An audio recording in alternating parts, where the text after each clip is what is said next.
Hey everyone, and welcome to another GameXplain discussion. I'm your host, Derek Bittner, and I'm joined today by John Cartwright and Steve Bowling to discuss the recent datamine of Smash Ultimate's upcoming DLC, which possibly revealed a new character. Not only that, but a new rumor has surfaced that may reveal the rest of the DLC. So let's get started. Alright guys, so this is a bit of a complex web of things, maybe hinting at other things being true, and the connections being made, and people are talking, and it's gotten all of a sudden kind of crazy within the last couple hours, and it's like, there's a lot out there all of a sudden. How'd this happen? So, to the best of my understanding, a new data mine has taken place where people are looking through Smash's code, and they're starting to find hints of what they believe to be the DLC. And right off the bat, we have stuff for Piranha Plant, what seems to be Joker, who's being referred to as Jack, and a character that's being just referred to as Brave, which has led to a lot of speculation. Number one of that, which is that Erdrick from Dragon Quest III is going to be in the game, or at least a hero from Dragon Quest is going to be in a Smash DLC character. Now, I say all that, and I should probably say that, by the way, massive spoilers, you really shouldn't be watching this if you don't want to know these DLC characters at all. So, sorry. But yes, that's just a broad strokes take on it. But Steve, I think you have a better idea of how this all came about. It's interesting because in Dragon Quest in Japan, the hero, or the generic hero, since you can name him, is referred to as Yusha. Now, as I always knew it, Yusha translated to hero, which, makes sense, especially considering that's, a generic hero name. However, if you pop Yusha, the Japanese word, into Google Translate, it translates to none other than brave, which led me to believe that a developer possibly wasn't so good on English or didn't understand the English translation for Yusha, and file systems don't really play nice with Japanese characters, so they typically use English characters to name all their files, which is why you don't see Japanese file names on these types of data mining things, even if they're Japanese games, such as the case with Smash Ultimate. So if I had to guess, and again, completely conjecture, they're working on a character that is a hero from Dragon Quest, hence referred to as Yusha, and they pop the name into Google Translate, it spits out Brave, and there we have our file name. So I'm really finding it hard to think that it's just a coincidence at this point. Yeah, we're going to look into the possibility of other characters that might be related to Brave in case they did know their English and knew what translates or how that all works. But how'd this data mine come into play just in general? Because the game's been out for how long now? Why is it only just now getting data mined? Is it a latest update or something else? So the information apparently for Joker has been in since version 1.0, but that's just been revealed today. People are coming forward now from the hacking community saying, posting screenshots from unupdated or unpatched versions of the game that show that at least Joker's file under the codename Jack were present since the very beginning, and it's been under our noses this whole time. But it looks like as of the most recent update, this Brave character just got added. But apparently this has been kind of a open secret in the hacking community for a few days or maybe a few weeks. I'm not really sure where it originated, but the original poster that caught everyone's attention kind of said, well, the secret's out now, so I'm going to post it here too, and shared it with the public at large. And since then, people that kind of know their way around hacking the Switch and looking at these files are confirming it left and right that, yeah, this isn't a hoax, this information is there. So it looks like it was introduced with the most recent update. So John, you did the update on this. What did you think seeing all this and reporting on all of it? I mean, it kind of came out of nowhere, right? I didn't really know what to think at the time. The word Brave, I think, we're all kind of thinking this is a Dragon Quest character. But it might not be. It could be something else. Another suggestion we had was a Bravely Default character, like one of its Anyas or Tiz. It could very well be any of those characters. It could be someone from Dark Souls, possibly. Unlikely, but it probably is a Dragon Quest character.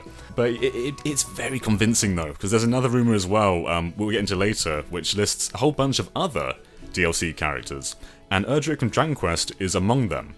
And this is very convincing because they also stated that not only would Joker be in Smash before he was announced, But they also stated that Persona 5R would come in 2019, which it is. They stated that Granblue was going to get a fighting game, which it is. So this is all just sort of falling into place. Which makes me kind of buy their rumour, and they have 5 other characters in there, so this could very well be the entire roster of DLC characters right here. Yeah. Now, that is a big reason why we're rolling in this rumor that we're going to be talking about later, because basically Side Games did announce that they're making a fighting game based on Granblue Fantasy, which, according to this rumor, also basically they implied that the planned release of Persona 5 Arena, which has also not been revealed yet, has been delayed because it's also being worked on by Arc System Works. So that's why it got delayed, because they're currently working on Granblue Fantasy. They only have so many people, so they decided to push back Persona 5 Arena. But the Persona 5R would be a complete edition and would be released in 2019. So all this sort of coalesces because of Granblue Fantasy Versus, which is funny because it's completely unrelated, but this whole connection with this rumor just kind of keeps adding evidence, which is incredibly impressive, and you really don't see in that much rapid succession when it comes to these rumors. Now, I'm known as the guy that always discounts rumors very quickly and very easily, but this one is just impressive. It's hard to ignore. The evidence presented so far is really compelling, so while I'm not 100% sold just yet, I am taking it seriously because, I mean, so far the track record looks really good. It checks out. Mm-hmm. So, who are we thinking Brave is? I think we're all pretty certain it's a Dragon Quest character. But is it Erdrick from Dragon Quest 3, or could it possibly be the Dragon Quest 11 protagonist, or someone else entirely from the series? Well, there's another rumor out there, John, that seems to go even further than this. This whole rumor thing that's claiming it. So this rumor is claiming, or leak, or what have you, is claiming that it is going to be Erdrick from Dragon Quest 3, but it'll have both the male and female iterations of that character, which was possible in Dragon Quest 3. But because of that, it's actually going to have some palette swaps that refer to Anne Lucia from Dragon Quest 10 and the Dragon Quest 11 hero. So, kind of yes, all of the above. So what's also interesting about this leak is that they are claiming that Dragon Quest 11S and more Dragon Quest games will be released in 2019 for the Switch, with Nintendo publishing 11S themselves. And it's just the fact that I think the Square sees Erdrick in Smash as a push, because here's the thing. Cloud didn't really get the best representation in Smash Ultimate thanks to Square Enix, but these rumors are indicating that that's not going to happen with the Dragon Quest protagonists. Like, we're actually going to get stuff related to them this time around. I hope so. If we just get 2 MIDI tracks and they call it a day, then I'm going to be so bummed. I mean, I can imagine Japanese composers just chomping at the bit at the chance to remix some classic Dragon Quest tunes. And I believe there's also some information on what the stage could be in one of the leaks as well. In this leak here, it says there's Erdrick as the character, and the stage is Alefgard, which I believe is the main area of the first Dragon Quest game, if I'm correct there. Or the first 3, because the first 3 games are pretty much make up a trilogy where they all take place within the same world, just in different time frames. Yeah, and it also says that Slime appears on screen with a skill, which I suppose is kind of similar to the Midgar stage with Materia. But yeah, what do you think the Slime's going to do? I mean, it'd be kind of funny if you could interact with slimes and have them come in with different forms, like have a metal slime run all around, or something crazy like that. Or like if enough slimes show up on the stage, you can actually have a king slime form and wreak havoc.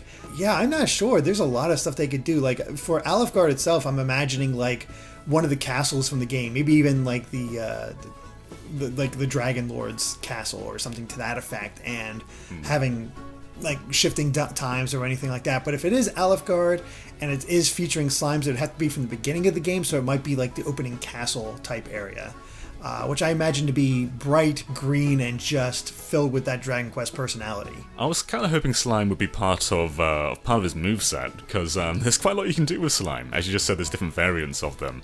And it'd be interesting to sort of have them assist Erdrick along with his moveset, but I suppose there's a lot you can play with the Dragon Quest moveset. I mean, you can pull just from his game, or you can pull through the from the entire series. There's so much potential for this character. It's crazy how much they can do, because Erdrick as a character is just something that's appeared time and time again. Really, it's a title. It's a title that your character is given at the end of Dragon Quest III, and it's a title given throughout the series in certain games, depending on the connections and whatnot. So it's just an easy way to provide a name to the hero, just even if you give that hero a name. It's really fascinating in that way, and I think that gives Sakurai just enough room to play with in order to create a character that's rather interesting, because kind of like Joker, the moveset is all over the place. You got magic, you got swordsmanship, you got shields that he wields. It's all kinds of stuff that you could really do with this character. Will we ride a Great Saber Cub? If it was a Dragon Quest V protagonist, I would say yes, but I don't think so. Maybe that's his entrance. I'd love that.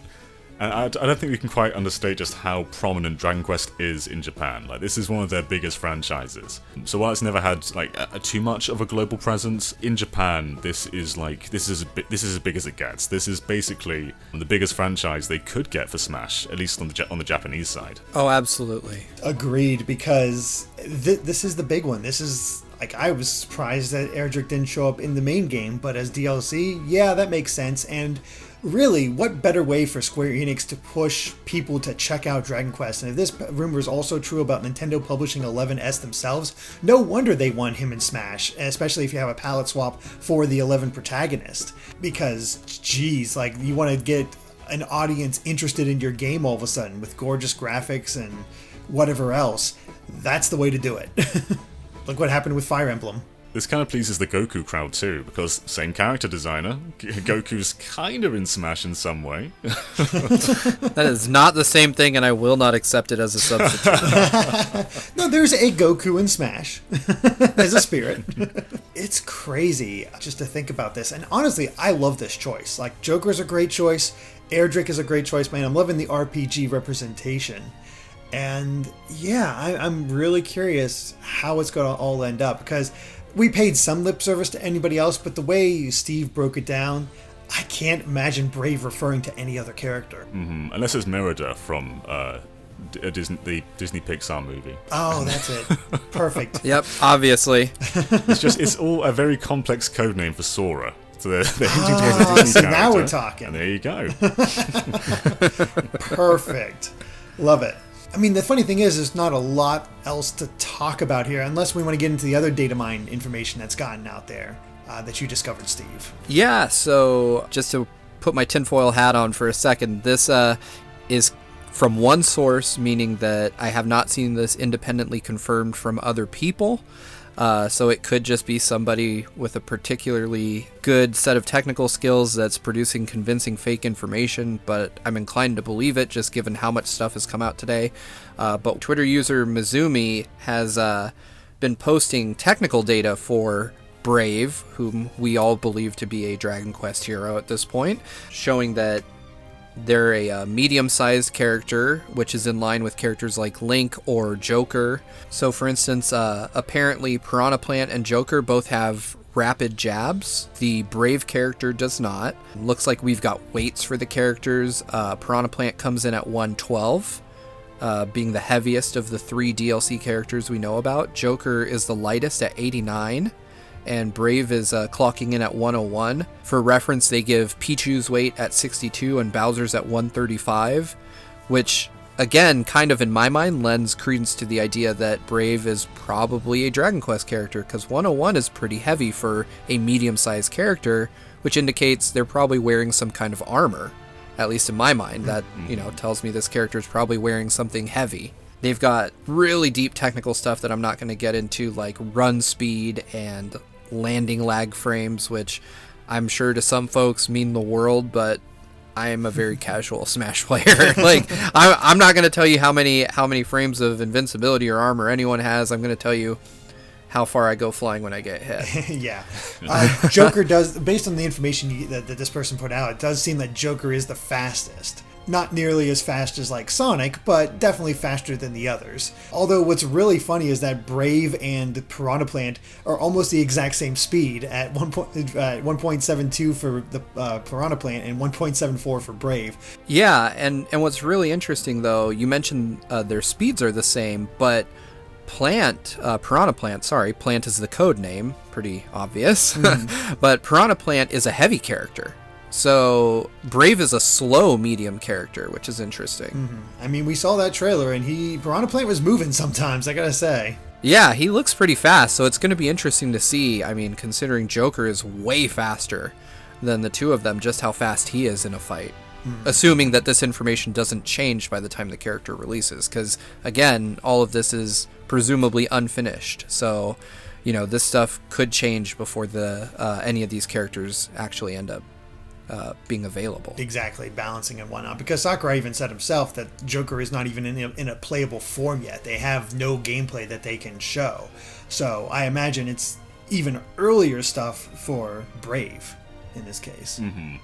Yeah, it's not quite the same as the Smash 4 days when Ryu and Roy were actually playable before their announcement. This is just like remnants of code in the game. So I think with that, you guys want to talk about the other 3 possible DLC characters that have been potentially revealed according to this rumor? I mean, yeah, they're pretty wild. Let's go ahead. Yeah, so first up, and again, last warning for spoilers, we can try to keep away from this section of it. But first up, Ryu Hayabusa from the Ninja Gaiden series. It also claims that there's a Ninja Gaiden 30th anniversary project in development with a new game planned for 2019, although the leaker isn't sure if it's a new game or a remaster. Next up is Steve from Minecraft, which is slated to be announced at E3 2019, apparently. But Steve will also have an Alex, which is basically the female Steve, and Master Chief as palette swaps. So, yeah.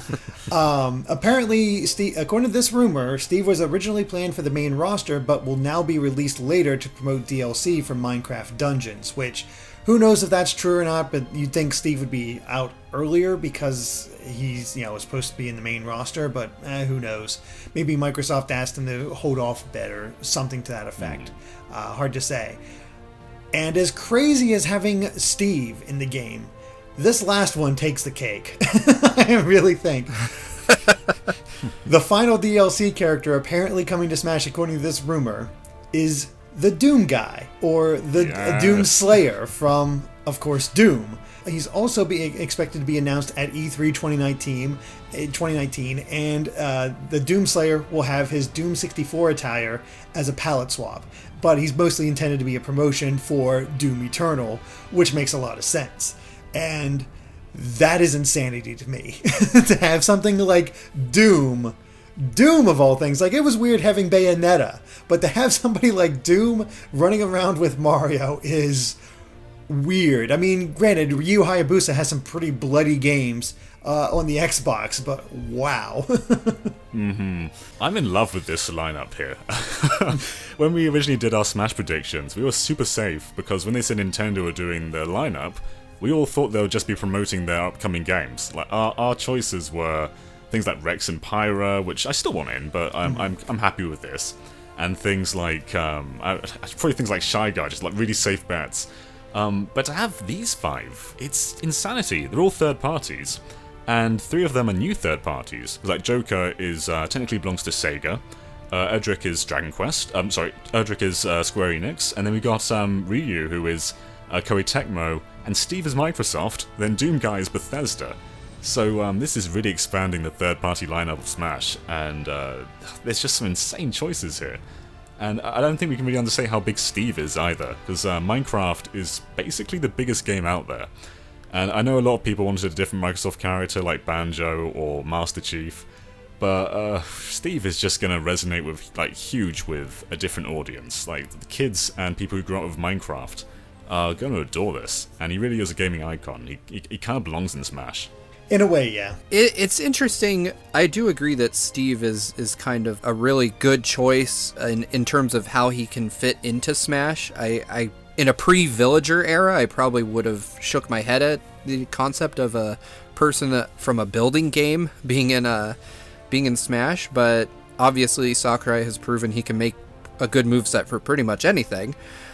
So I do believe that Steve would be a viable character. Where I'm having issues and where my skepticism starts to raise about this rumor is when I think about Doom Guy. I want him in Smash. It sounds interesting, but I cannot begin to envision a moveset that would be okay for this game. Steve, grapple hook, shotgun. That is what we need. That's his recovery. There you go. You know, his whole thing is kind of ripping people in half, though. It is. You know, I mean, they can found a work, though. way to make Snake work. Exactly. Snake breaks people's necks in Smash. I'm sure they can make this work.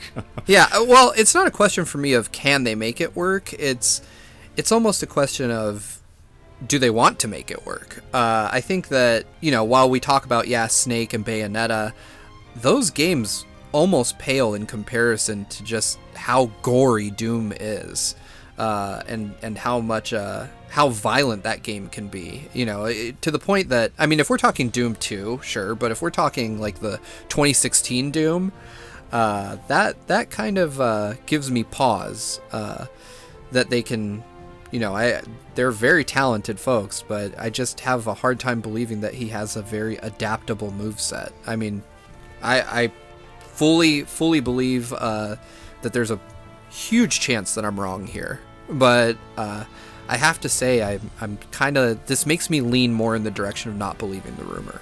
Well, Doom 2016 does have a very versatile arsenal of weapons too. Like you have the giant ray gun, which you can charge up. You have tons of grenades you can throw. You have the double-barrel shotgun. There's tons of weapons you can use, and it kind of makes me think, like, will they go the route of how ammo works in that game? Because in Doom 2016, basically you refill your health and ammo by basically shooting enemies to the point where they start to sort of flicker, and then you melee them, and that gives you more ammo. So you're sort of rewarded for being up close and personal. So I wonder, like, will we have some kind of ammo management system with Doom Guy?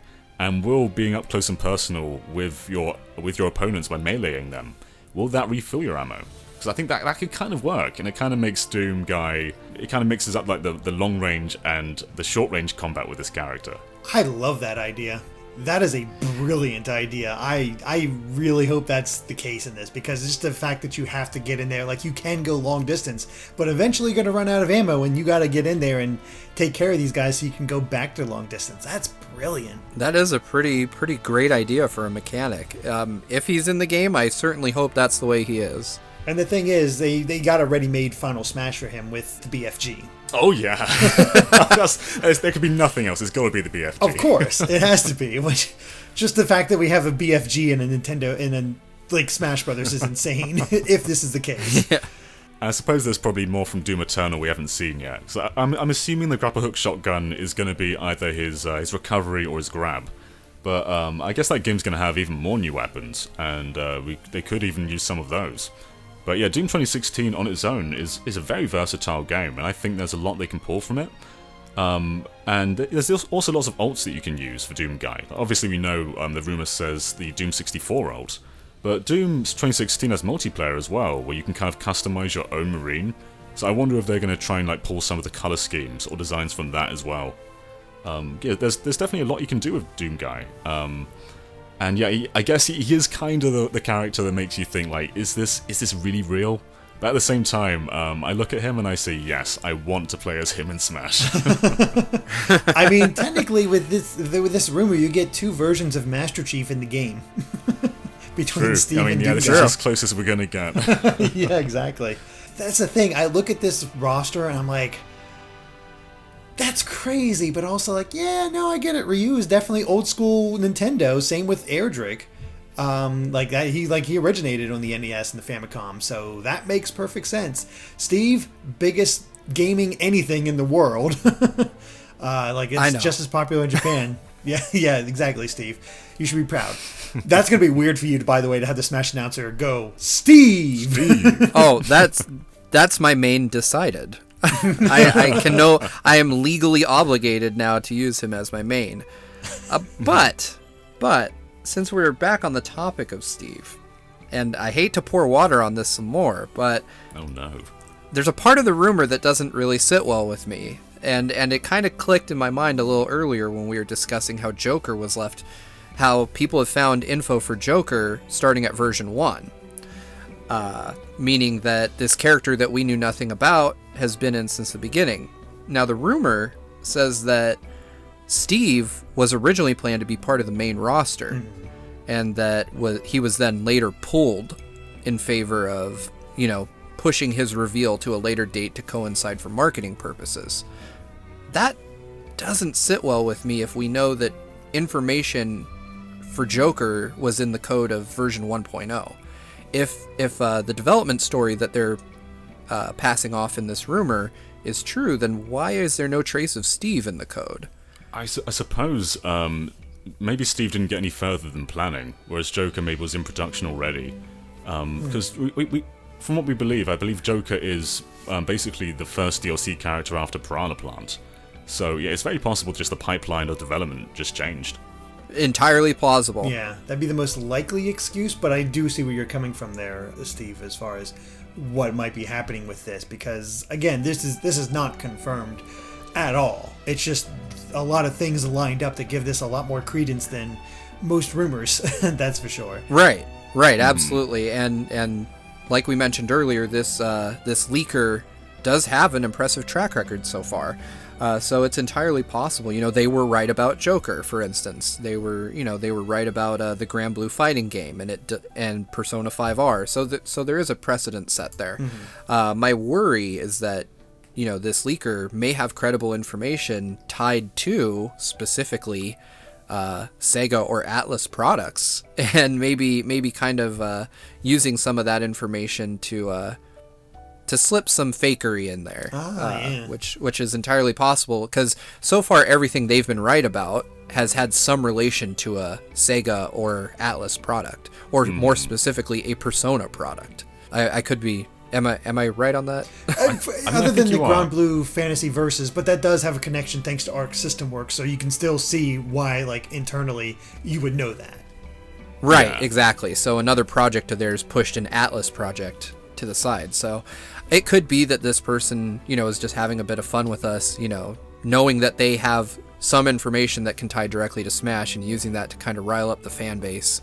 It certainly wouldn't be the first time a legitimate leaker also passed off some fake information for fun. So yeah, it's a good point. We shouldn't take this all as gospel. And while we are quite certain of two characters, being Joker, who's official, and Erdrick, who is not official yet, but it does seem to be in the code for the game, the other three, I believe them, but yeah, you are right. It is possible they're just sort of passing this off alongside their legit information. That said, if we get Doom Guy, we're likely to get a stage set in hell. And I don't want to live in a world that doesn't have that, so I am fully on board with this rumor. There is one other issue with that. When does Doom Eternal come out? Do we know?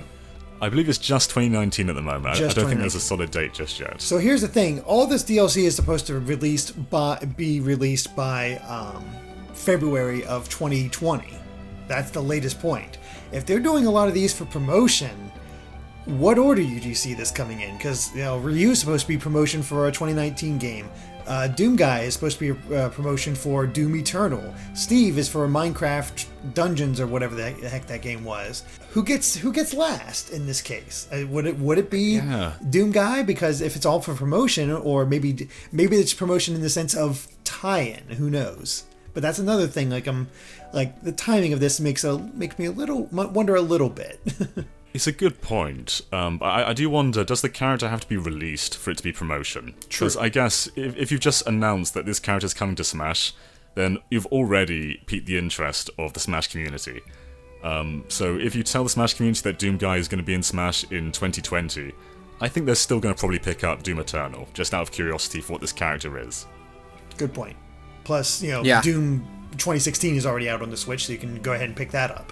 if we're talking about who's going to end up being revealed or released last, obviously I think it'll kind of follow a pattern of reveal, release, reveal, release. At least that's, well, I guess I shouldn't say that since they revealed Piranha Plant and then revealed Joker and neither are out yet. But I do have a feeling that the last one would have to be something totally crazy. And if this list is correct, I feel like Doom Guy is definitely the craziest one on that list. I also want to say that this list, they've been saying the words like promotion. Like, a lot of these characters are promotional characters. And that's true, but they're also all legacy characters, and I don't think any of them are going to feel dated years from now. And none of them feel like marketing gimmicks. Doom Guy is a legacy character, so is Steve, so is Ryu. They all make sense. They're all gaming icons. So I'm happy that they're not just sort of looking at the short term with marketing. These are all very prominent characters. Yeah, the only new one is Joker, but Joker's already beloved, so you get a pass, you know? It's like one of those instant ones, like, yeah, we're all for that. And the funny thing is, outside of Joker, every one of these guys have appeared on Nintendo consoles. Like, even That's before Doom 2016, Doom Guy, of course, had Doom 64. And like John said, all these characters have massive footprints in gaming. Personally, if Ryu Hayabusa makes it into the game, I'm really hoping that instead of Dead or Alive Ryu, we get like NES Ninja Gaiden Ryu. Oh, we get the purple ninja outfit. Oh yeah, really I want that 80s cheese. That'd be pretty awesome, honestly. Like have it, one of those be an alt. Like it has to be an alt for one of them. Yeah, I was thinking, like, I'm not really a big fan of the modern Ryu Hayabusa design, but if you throw me a bone with that old school design, I'm all over it. Mm-hmm. Yeah, it'd be curious because I can imagine Ryu kind of working like Sheik, except with more grapples and, using the sword instead of the dagger. How's the announcer going to distinguish between Ryu and I was just thinking about that. Ryu and Ryu. I'm going to guess he's Hayabusa! Yeah, I'm going to guess he's going to go for the full name or just go with Hayabusa. I suppose so. And I guess there are two Roys in Smash. We just kind of goes, Roy! So there is a way to distinguish between both of them. Yeah, it's true. Before we wrap this up, let's say this is true. How do you guys feel about, for one, not having Banjo-Kazooie? Two, this is more on me, not having Rex and Pyra, like the fact that Nintendo did not decide to include any of their own characters in this. I feel like for Rex and Pyra, I don't think it's too late. I think a second season of Smash DLC feels likely. I don't think this is all we're going to get. Smash Ultimate is breaking so many records. And it feels like Nintendo can just add their own characters whenever they want to, really. Mm-hmm. And as for Banjo, yeah, it stings not to have him, but Steve is just... He's so much more prominent than Banjo is. Yeah. And I know Nintendo fans want Banjo in, but Steve is just... He's something else. I think the top-selling games go Tetris and then Minecraft. And Banjo must be at place number 200 or something, probably lower than that. So I understand the decision. It does sting, but I think Steve has more of a place in Smash than Banjo. As much as it might pain some people to hear it, right now Steve is far more relevant than Banjo. That's just because the people playing games now, there are so many kids that probably aren't yet playing Ultimate have grown up with Steve, and I think that it's a wise move from a marketing perspective because a lot of the folks that love Banjo have Smash already. Mm-hmm. A lot of the folks that love Steve probably don't even have a Switch yet. So there's a really good opportunity there that if they do this right and handle it the right way, that it could really lead to a dramatic increase in sales. And hey, if Nintendo wants to strengthen third-party support and courting third parties, what better way is to hey, look what we did for our own Fire Emblem. Could happen with you guys, Oh yeah, extending invites to Smash to strengthen third-party relations is a really brilliant marketing strategy. It basically gets your character out in front of millions of people who might not see them otherwise. And we kind of touched on this earlier, but having Erdrick in Smash could very well be what Fire Emblem was in Smash. Fire Emblem had no presence overseas, it wasn't even localized overseas, but just having Marth and Roy in Smash was enough to gain interest in that series. So I wonder if this is going to happen for Dragon Quest as well. Please. Because, please. Because Dragon Quest XI on PS4, it did have some media presence, but when it released, it sold alright, but it didn't sell anywhere near as well as it should have. And maybe 11S will, if this turns out to be true. And if this is also true about other Dragon Quest games coming out in 2019, like you like you had in our predictions for 2019, John. Like you were saying that we could see something like Final Fantasy for the Dragon Quest series. That'd be brilliant. Like, do it. Make that push. Finally try to get people into this dang Dragon Quest series. Oh, man, I want it. So, me too, man. Yeah, I mean, nice thing is like Erdrick feels like a lock for me, just because of the Brave thing, the connection that once again Steve mentioned. That feels like a lock. But before we end this off, gut feeling. Do you think this is true or not? I do, yeah. Like 100%, or any leaning towards maybe not? I'm just going to go 100% in. Like, I think there's enough going on to make this plausible. And yeah, I think the other three characters, Ryu, Steve, and Doomguy, they may not be true, but I believe it in my heart. We've been predicting Steve for a while now, and the other two characters are just so they're just milestones in video game history, and I just think this is very true. I think it's very plausible. So yeah, I do think it's true, and I'm going to go 100% in. I could be wrong, but I hope I'm not. What about you, Steve? I gotta say I'm 50-50. I'm completely on the fence on this one. I believe that, for the reasons I've stated before, that we are absolutely getting a Dragon Quest character. I think, like you said, that's a lock. The other three characters, I just have a hard time completely buying into it. I think it's plausible, but in my mind, not probable. For me, it feels a lot like the Grinch leak probably did for folks on the other side of that one. It's a list that I would love to see in Smash, and it would definitely surprise and delight in the way that I think Nintendo is aiming for. But when I think about it critically, it just doesn't completely add up for me yet. I think it could be true, it could be false, and I'm just not convinced either way. I suppose there's also the aspect of other third parties as well, because in Smash, basically we have Konami, we have Sega, we have Bandai Namco, and we have Square Enix. And so far with their DLC, they've kind of been building off their existing third-party relationships. So we've added characters. We have from Konami, we added Castlevania. We've had Joker with Sega. And it feels like they've just been kind of using those third parties again for new characters. So to have these other three characters from different third parties, it's kind of untouched territory. We've not really had that before. I guess Square Enix was with Cloud, but that's really the only exception. Yeah, maybe they're going all in just because it might be even easier to strengthen it just because of looking at the sales of Smash.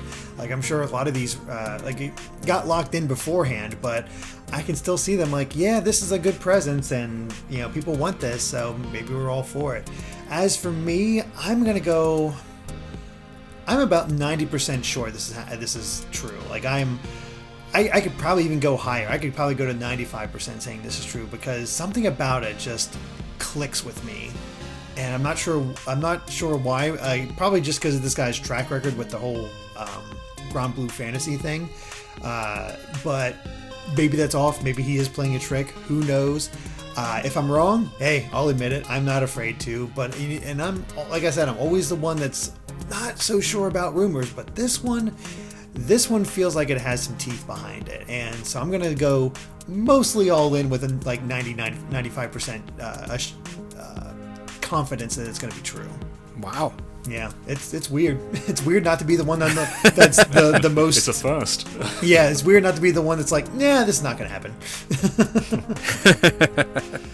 All right, well, I think that covers it for our Smash DLC discussion, so thank you for watching, and if you like this video, be sure to like us on Facebook and Twitter at GameXplain. And of course, make sure to subscribe to GameXplain for more on Super Smash Bros. And other things gaming as well. Until next time, bye.